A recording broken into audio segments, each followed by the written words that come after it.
السلام عليكم ورحمة الله تعالى وبركاته. بسم الله الرحمن الرحيم.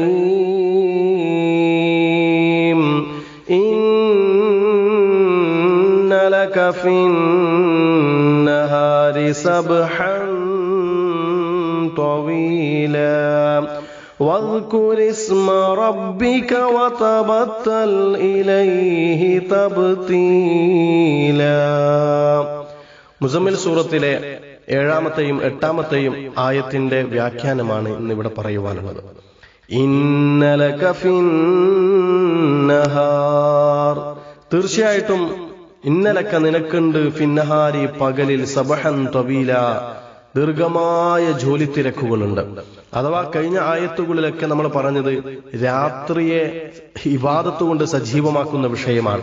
രാത്രി മുഴുവനും ആരാധനയ്ക്ക് വേണ്ടി മാറ്റിവെക്കുന്ന, അല്ലെങ്കിൽ രാത്രിയുടെ പകുതിയെയോ അതിനേക്കാൾ കൂടുതലായോ കുറവായോ ഇബാദത്തിന് വേണ്ടി മാറ്റിവെക്കുന്ന വിഷയം പറഞ്ഞിട്ട് ശേഷം പറയുന്ന ആയത്തിൽ കാണാം, പകലിൽ നിങ്ങൾക്ക് ദീർഘമായ ജോലി തിരക്കുകളുണ്ട്. സാമൂഹികമായ, വ്യക്തിപരമായ ഒരുപാട് ആവശ്യങ്ങളും ഉത്തരവാദിത്തങ്ങളും പകലിൽ ഉള്ളതുകൊണ്ട് തന്നെ ഒരുപാട് ദീർഘമായ സമയം ഇബാദത്തിന് വേണ്ടി മാറ്റിവെക്കാൻ ചിലപ്പോൾ സാധ്യമാവണമെന്നില്ല. എന്നാൽ രാത്രിയിൽ നിങ്ങൾക്ക് നല്ല സമയമുണ്ട്, അവിടെ നിങ്ങൾക്ക് ഒഴിവുണ്ട്, അവിടെ നിങ്ങൾക്ക് വിശ്രമമുണ്ട്, അവിടെ നിങ്ങൾക്ക് എല്ലാ തിരക്കുകളിൽ നിന്നും മാറി നിന്ന നേരമുണ്ട്. അതുകൊണ്ട് തന്നെ രാത്രിയെ നിങ്ങൾ ഇബാദത്ത് കൊണ്ട് ഹയാത്താക്കുക എന്നതാണ് ഈ ആയത്തിലൂടെ ഉദ്ദേശിക്കപ്പെടുന്നത്. ഇനി 8-ാമത്തെ ആയത്തിൽ പറയുന്നത് വദ്കുരിസ്മ റബ്ബിക വതബത്തൽ ഇലൈഹി തബ്തീല. രണ്ടു കാര്യങ്ങളാ പറഞ്ഞത്. ഒന്ന്, വദ്കുരിസ്മ റബ്ബിക, നിന്റെ റബ്ബിന്റെ നാമത്തെ നീ ഓർക്കുക, നീ സ്മരിക്കുക. വതബത്തൽ ഇലൈഹി തബ്തീല. രണ്ടാമത്തേത് വതബത്തൽ ഇലൈഹി തബ്തീല, അല്ലാഹുവിലേക്ക് നീ മുറിഞ്ഞു ചെല്ലുക, ഒരു മുറിഞ്ഞു ചെല്ലുക. ഒരു ഭംഗിയുള്ള മലയാളം പറഞ്ഞാൽ അല്ലാഹുവിലേക്ക് നീ സമ്പൂർണമായി നീ സമർപ്പിക്കുക എന്ന്. അല്ലാഹുവിലേക്ക് മടങ്ങുക, എല്ലാ കാര്യങ്ങളിൽ നിന്നും മാറി നിന്ന്, ദുനിയാവിന്റെ എല്ലാ തിരക്കുകളിൽ നിന്നും മുറിഞ്ഞു നിന്ന് അല്ലാഹുവിലേക്ക് മാത്രമായി മടങ്ങി ചെല്ലുക എന്നർത്ഥം. അപ്പോ രണ്ട് കാര്യങ്ങൾ. ഒന്ന്, അള്ളാഹുവിന്റെ നാമത്തെ ഓർക്കുക.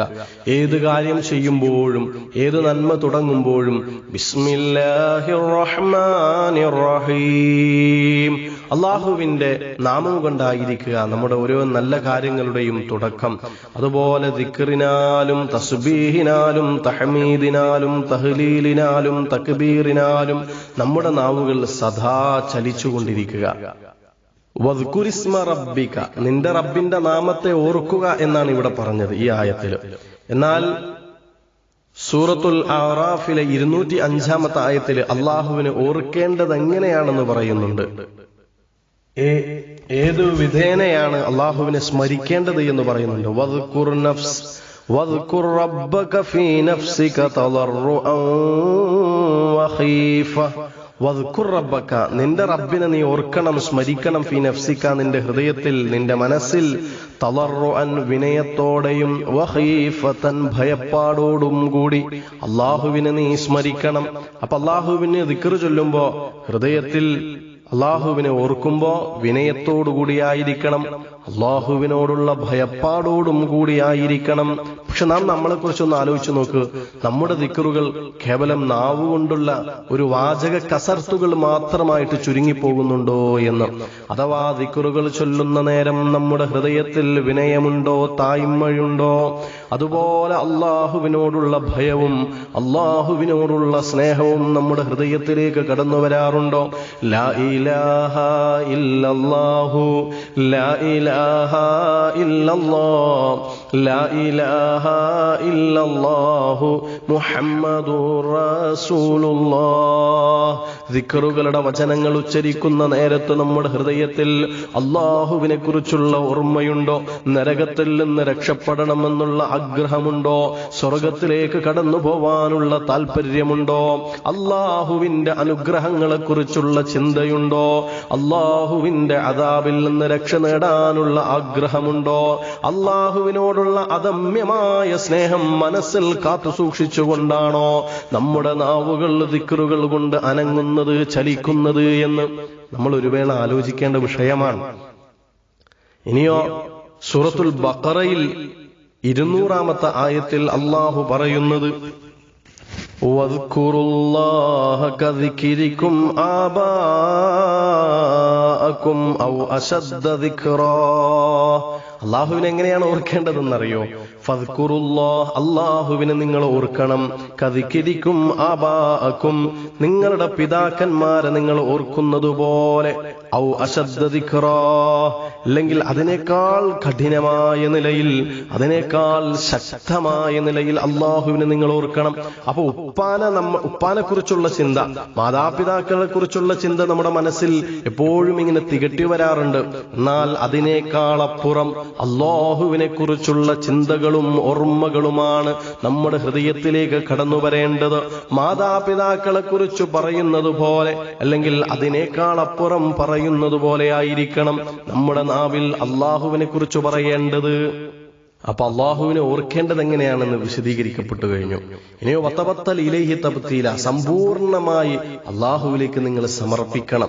എന്ത് കാര്യവും അള്ളാഹുവിനെ ഏൽപ്പിച്ചു കൊടുക്കാൻ വേണ്ടി കഴിയണം.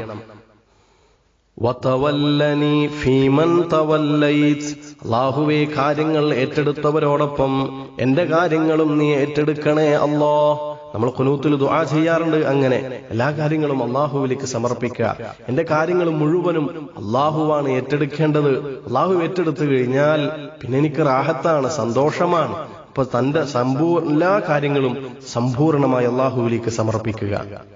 എന്തു വിഷയം വരുമ്പോഴും, എന്തു പ്രയാസം വരുമ്പോഴും, തീർത്താൽ തീരാത്ത പ്രയാസമാണെങ്കിൽ പോലും, ഒരിക്കലും പൊട്ടിക്കാൻ കഴിയാത്ത പ്രതിബന്ധങ്ങളാണെങ്കിൽ പോലും, എന്റെ കൂടെ എന്റെ റബ്ബുണ്ട്. എന്റെ റബ്ബ് എന്റെ കാര്യം ഏറ്റെടുത്തു കഴിഞ്ഞാൽ പിന്നെ പ്രയാസങ്ങളൊന്നും പ്രയാസങ്ങളല്ല, പ്രശ്നങ്ങളൊന്നും പ്രശ്നങ്ങളല്ല. പ്രശ്നങ്ങളെ എനിക്കെന്റെ റബ്ബുണ്ട്, എനിക്കൊരുപാട് പ്രശ്നങ്ങളുണ്ട് എന്ന് പറഞ്ഞു മനസ്സിന് നെഗറ്റീവ് എനർജി നൽകുന്നതിന് പകരം പ്രശ്നങ്ങളെ, പ്രയാസങ്ങളെ എനിക്കെന്റെ റബ്ബുണ്ട് എന്ന് പറയുന്നത് ആ ഒരു പോസിറ്റീവ് എനർജി നൽകുന്ന വാക്കുകൾ. അങ്ങനെ പറയാനും ചിന്തിക്കാനും നമുക്ക് സാധിച്ചു കഴിഞ്ഞാൽ പിന്നെ പ്രശ്നങ്ങളൊന്നും പ്രശ്നങ്ങളല്ല, പ്രയാസങ്ങളൊന്നും പ്രയാസങ്ങളല്ല. വതബത്തൽ ഇലൈഹി തബ്തീല എന്ന പ്രയോഗം വളരെ മനോഹരമായൊരു പ്രയോഗമാണ്.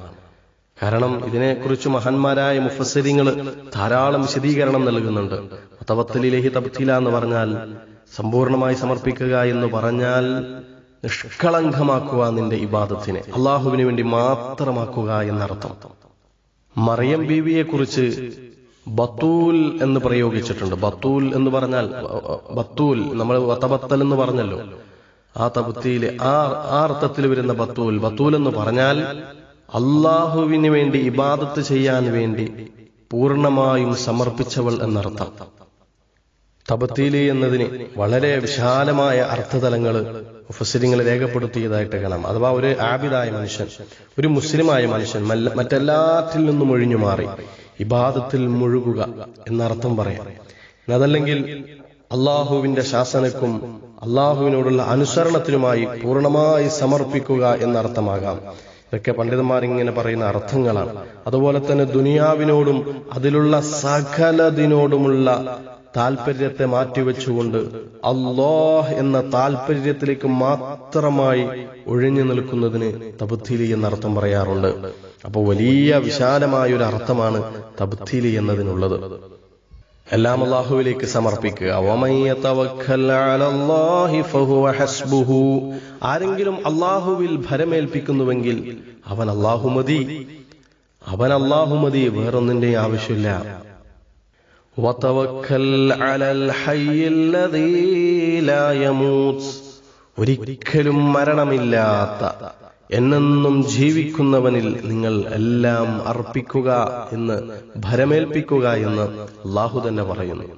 അപ്പോ എല്ലാം അല്ലാഹുവിലേക്ക് സമർപ്പിക്കുക. വഅലല്ലാഹി ഫൽയതവക്കലിൽ മുഅ്മിനൂൻ, മറ്റു ആയത്തിൽ കാണാം മുഅ്മിനീങ്ങൾ അല്ലാഹുവിലേക്ക് ഭരമേൽപ്പിച്ചു കൊള്ളട്ടെ എന്ന്. ഫഇദാ അസംത ഫതവക്കൽ അലല്ലാഹ്, നീ ഒരു കാര്യം തീരുമാനിച്ചു കഴിഞ്ഞാൽ അല്ലാഹുവിൽ ഭരമേൽപ്പിക്കുക എന്ന് ആലിമ്രാനിലെ മറ്റൊരു ആയത്തിൽ അർത്ഥം നമുക്ക് കാണാം. അപ്പോ മാഷാ അല്ലാഹ് എന്ത് കാര്യവും അള്ളാഹുവിലേക്ക് സമർപ്പിക്കുക. വതബത്തലിലൈഹി തബ്തീല. അള്ളാഹു അനുഗ്രഹിക്കട്ടെ. സമ്പൂർണമായി അള്ളാഹുവിലേക്ക് സമർപ്പിതമായ ഒരു ജീവിതം നയിക്കാൻ അള്ളാഹു തൗഫീഖ് തരട്ടെ. ആമീൻ എന്ന പ്രാർത്ഥനയോടെ നിർത്തുന്നു. അസ്സലാമു അലൈക്കും വറഹ്മത്തുള്ളാഹി.